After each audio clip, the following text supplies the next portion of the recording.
Bangladesh issue থেকে ভারত নড়ছে না দেখে চিন্তিত ট্রাম্প এবং ক্ষিপ্ত ট্রাম্প অবশেষে সিদ্ধান্ত নিয়েছেন ভারতবর্ষের ওপরে স্যাংশন চাপাবেন। স্যাংশন কত 25-50 তো রয়েছেই, এর ওপরে আমি যেরকম বলেছিলাম উনি আরো 25, 50, 100, 200, 250, 300, 100, 2000, 5000 উনি চাপাতে পারেন। মানে ভারতবর্ষকে কোন ঠাসা করতে হবে, তবে ট্রাম্প বাবু থামবেন। কিন্তু নরেন্দ্র মোদী, আপনি যদি ট্রাম্প বাবু ব্যবসায়ী হয়ে থাকেন, নরেন্দ্র মোদী হচ্ছেন গুজরাটি। গুজরাটি আর ব্যবসায়ীর মধ্যে তফাৎ হলো, গুজরাটি তারা ব্যবসাটা খুব ভালো বোঝে আর রাজনীতিটাও খুব ভালো বোঝে। আর আপনার সমস্যা হলো আপনি ব্যবসা ভালো বোঝেন কিন্তু রাজনীতি বোঝেন না।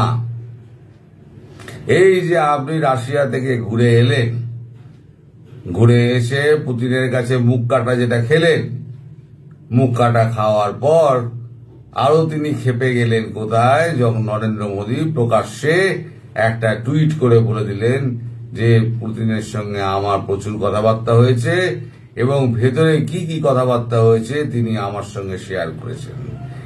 এই যে ভেতরে জুতো খাওয়ার যে গল্পটা, সেই জুতো খাওয়ার গল্পটা সারা পৃথিবী জেনে যাওয়ার পর ট্রাম্পের পারদ আরো চড়ে গেছে। পরে তিনি ঠিক করেছেন, হোয়াইট হাউসের লোক বিবৃতি জানিয়ে দিয়েছে যে আমাদের ওপরেতে, ভারতের ওপরেতে এবার স্যাংশন চাপবে। আরে বাপরে, ভারত ভয় কাঁপছে, ভারত স্যাংশন চাপবে।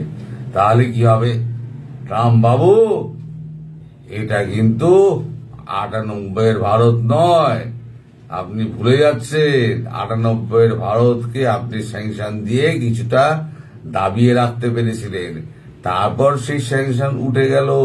বিল ক্লিন্টন এলেন, এসে তাজমহলে ছবি টবি তুললেন, সপরিবারে ওখানে দাঁড়িয়ে ফুচকা খেলেন। সেসব গল্প হয়তো বাঙালি হয়তো ভুলে গেছে, বিস্মৃতির অতলে তলিয়ে গেছে, কিন্তু আমাদের সব তো মনে আছে। এরপর আপনাকে ভারতবর্ষেই আসতে হবে। মোদিজি ইজ মাই বেস্ট ফ্রেন্ড বলে আপনাকে মোদিজিকে আবার জড়িয়ে ধরতে হবে এবং মোদিজি কূটনৈতিক স্বার্থে মোদি দেখবেন হা হা হা করে হাসছেন এবং পৃথিবীর লোককে বুঝিয়ে দিচ্ছেন যে হাসির মাধ্যমে জিত কার হয়েছে।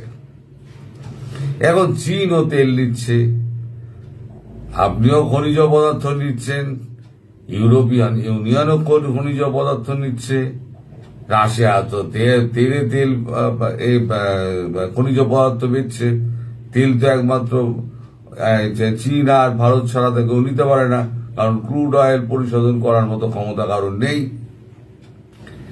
এইবারে তো আপনার রাগ তাহলে চীন বাদ দিয়ে, ইউরোপিয়ান বাদ দিয়ে, ব্রিটেন বাদ দিয়ে ভারতের ওপরে কেন? সেটা হচ্ছে বাংলাদেশ থেকে ভারত সরবে না এবং বাংলাদেশ থেকে আপনাকে দূর করে ছাড়বে।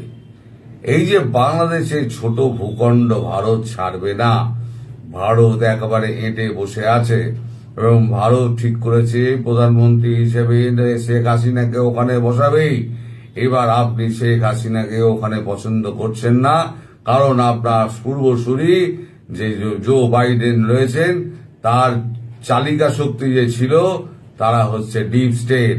সেই ডিপ স্টেট কিন্তু তাহলে হেরে যাবে, আর ডিপ স্টেট যত হেরে যাবে তত আপনার উপরে চাপ বাড়বে, আপনার প্রেসিডেন্সি নিয়ে টানাটানি হবে। সুতরাং ভারতকে যত পারো দাবাও, কয়েক টন একেবারে এই চাপিয়ে দাও, স্যাংশন চাপিয়ে দাও, যাতে ভারতবর্ষ আর কোথাও না নড়তে পারে। কিন্তু আমেরিকা তো ওইটুকু রাষ্ট্র, মানে জনসংখ্যার দিক দিয়ে বলছি, আপনার জমি অনেক থাকতে পারে, জনসংখ্যার দিক দিয়ে বলছি আপনি ওইটুকু রাষ্ট্র। ভারতবর্ষ, চীন আর রাশিয়া যদি একসঙ্গে হয় তাহলে কিন্তু 1.5খানা আমেরিকা হয়ে যাবে। কারণ শুধু রাশিয়াতেই 11টা 11টা টাইম জোন আছে, 11 টাইম জোন। এত বড় দেশ রাশিয়া, ইউএসএসআর ভাঙার পর তারপরে চীন আছে, তারপরে ভারত আছে। কোথায় লড়বেন আপনি? বাংলাদেশ ইস্যু থেকে ভারত নড়বে না এবং শেখ হাসিনাকে প্রধানমন্ত্রী হিসেবেই বসাবেন। আপনার যদি 14 পুরুষের কোন রকম ক্ষমতা হয়, ট্রাম্প বাবু, আপনি তাহলে রুখে দেখিয়ে দিন। আপনার রাগ তো ওখানে, সে কোন রকমেই ভারতকে ম্যানেজ করা যাচ্ছে না, আর মোদিজি ম্যানেজও হবেন না। কারণ সাউথ ইস্ট এশিয়াতে শান্তি আনতে গেলে আপনারা যে অশান্তি পাকিয়ে রেখে দেন, সেই সাউথ ইস্ট এশিয়াকে শান্ত রাখতে গেলে এখন মুক্তিযুদ্ধের সপক্ষে যারা আছে সেই লোকেদের বসাতে হবে। আর তার নেত্রী হচ্ছে শেখ হাসিনা। ফলে আপনি যতই চেষ্টা করুন না কেন ট্রাম্প বাবু, এই জায়গা থেকে তো আপনি তো মোদিজিকে, ভারতবাসীকে সরাতে পারবেন না। এবার আপনি কি করবেন, আপনার ডিপ স্টেট কি করবে তাও আমরা জানি। এখানে সমস্ত আমাদের যত প্রো লিবারেল রয়েছে, তারপরে যারা আমাদের ভেতরে যারা লেফটিস্ট রয়েছে, তাদেরকে দিয়ে আপনারা বিভিন্ন রকমের কাজকর্ম করাবেন। হাঙ্গার লিস্টে আমাদের ভারতবর্ষের নাম উঠে আসবে, হ্যাপিনেস লিস্টে সব থেকে নিচে নেমে আসবে আমাদের নাম। আমাদের দারিদ্রতা নিয়ে আবার হাসি ঠাট্টা শুরু হবে। কিন্তু ওই বাংলাদেশের বাঙ্গু জনগণ ছাড়া পৃথিবীর সব মানুষ জানে, একেবারে ছোট থেকে বড় অবধি, যে ভারতবর্ষের শক্তি আজকে কোথায় গিয়ে পৌঁছেছে। চতুর্থ অর্থনীতি এবার মুডির হিসেব অনুযায়ী সেটা 2026 ফেব্রুয়ারি মার্চের মধ্যে তৃতীয় অর্থনীতি হয়ে যাবে। কারণ সামনে আছে কেবল জার্মানি, তার অর্থনীতি কত 4.6, আর ভারতের অর্থনীতি 4.4, মানে 0.2 এর তফাৎ আছে। এই 0.2 এর তফাৎটা এই 4-5 মাসের মধ্যে শেষ হয়ে যাবে। কারণ দাবিয়ে তেল কিনছে, এখন দাবিয়ে তেল কিনছে। আমি আগের দিন একটা ভুল তথ্য আপনাদের দিয়েছিলাম যে আগে 1.4 বিলিয়ন ব্যারেল আনা হতো, খবরটা আমি ঠিক বলিনি। 1.4 মিলিয়ন ব্যারেল আগে আনা হতো, এখন সেটা 2 মিলিয়ন ব্যারেল পার ডে করা হয়েছে। আর আপনার ওখান থেকে যারা তেল নেয়, এই তেল পরিশোধন করে এভিয়েশন ফুয়েল কারা করে জানেন? এই এভিয়েশন ফুয়েল করে নায়ারা আর জামনগরের রিলায়েন্স। আপনারা নায়ারার উপরে আপনারা স্যাংশন চাপিয়ে দিয়েছেন, আপনাদের এখন রটানো হচ্ছে। কিছু ধনকুবের তারা এখানে প্রফিট করে যাচ্ছে, যেমন আদানি, আম্বানি প্রফিট করে যাচ্ছে। তা আপনার দেশে এই যে ফার্মা ইন্ডাস্ট্রি চালায়, টেক ইন্ডাস্ট্রি চালায়, আর্মস ইন্ডাস্ট্রি চালায়, যে বিলিয়নাররা রয়েছে, কই আমরা তাদের নিয়ে তো কোনো কথা বলি না। আদানি আম্বানিকে নিয়ে কথা বলে আপনি আবার যেটা করছেন সেটা হচ্ছে রাহুল গান্ধী অ্যান্ড সন্স, এবং এখানে লেফটিস্ট যারা রয়েছে তারা আবার মোদিজির পেছনে প্লাকার্ড নিয়ে হই হই করে নেমে যাবে। কিন্তু 140 কোটি দেশের মানুষকে আপনি ঘোরাতে পারবেন না। মোদিজির কিছু নেই, আপনার আগে পরে প্রচুর মানুষ রয়েছে, আপনার স্ত্রী রয়েছে, আপনার ছেলে মেয়ে রয়েছে, আপনার নাতিপুতি আছে, তাদের জন্য আপনাকে সম্পদ ক্রয় করে রেখে দিয়ে যেতে হচ্ছে, সম্পদ সৃষ্টি করে রেখে দিয়ে যেতে হচ্ছে। কিন্তু মোদিজির তো আগু পিছু কেউ নেই। মোদিজি যা করেন সেটা হচ্ছে ভারতবর্ষের মানুষের জন্য করেন।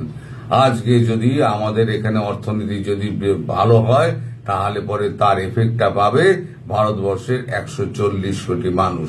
তাহলে কার স্বার্থ বেশি দেখবে? দেশের 140 কোটি মানুষের স্বার্থ দেখবে, নাকি আপনার ওই ক্ষুদ্র বাংলাদেশ নিয়ে আপনার এই তিরিং বিরিং বাজি যেগুলো করছেন আপনি ওই নেওয়ার জন্য, জায়গাটা নেওয়ার জন্য? কিছু মনে করবেন ট্রাম্প বাবু, আপনার জন্য যে চক্রব্যূহ রচনা যেটা মোদিজি করেছেন, এই চক্রব্যূহে যদি আপনি ফাঁসেন তাহলে পরে কিন্তু আপনি উদ্ধার পাওয়ার কোনো রাস্তা পাবেন না। এই চক্রব্যূহ কিভাবে তৈরি হচ্ছে এবং আপনি কি করে তাতে ফাঁসবেন, কবে সেই চক্রব্যূহ শুরু হবে, তার সব খুঁটিনাটি খবর কালকে আমি দেব। আপনি যদি পারেন এটা ট্রান্সলেট করে শুনে নেবেন একবার। ভায়া টায়া সব তো যায় এদিক ওদিক, আপনারা সব দেখেন। ইউটিউব যখন আপনাদের কাছে আছে আপনারা সব এই সমস্ত দেখেন, মানে হিসেব নিকেশ আপনারা করেন, সব দেখে টেকে কে কি বলছে। আসল তো হচ্ছে ডেটা, তা আপনাদের কাছে সব ডেটা আছে, আর সেই পথ বন্ধ হয়ে যাচ্ছে।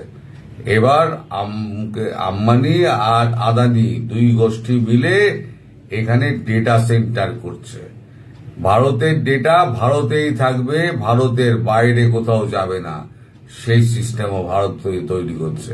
ফলে আজকে থেকে 2 বছর বাদে আপনাকে গালে হাত দিয়ে বসে থাকতে হবে। আর আপনি যে এই যে নোবেল টোবেলের স্বপ্ন টপ্ন দেখছেন না, ভারতবর্ষকে টাইট মারতে পারলে আপনি নোবেল একটা জয় করে আপনাকে ডিপ স্টেট নোবেল দিয়ে দেবে। আপনি যদি পুরো টার্ম কমপ্লিট করতে পারেন না, সেটাই হবে আপনার কাছে নোবেল। চেষ্টা করে দেখুন যে আপনার প্রেসিডেন্সি বাঁচিয়ে যদি পুরো টার্মটা আপনি থাকতে পারেন, যদি থাকতে পারেন জানবেন ওটাই হয়ে গেছে আপনার নোবেল। বাকি কিছুর জন্য আপনি অপেক্ষা করবেন না, আপনার জন্য খুব দুর্দিন অপেক্ষা করছে। এই যে আপনার দেশের পাশে কোনো দেশ কিন্তু নেই, সব একে একে এসে কিন্তু ভারতবর্ষের পাশে দাঁড়াচ্ছে।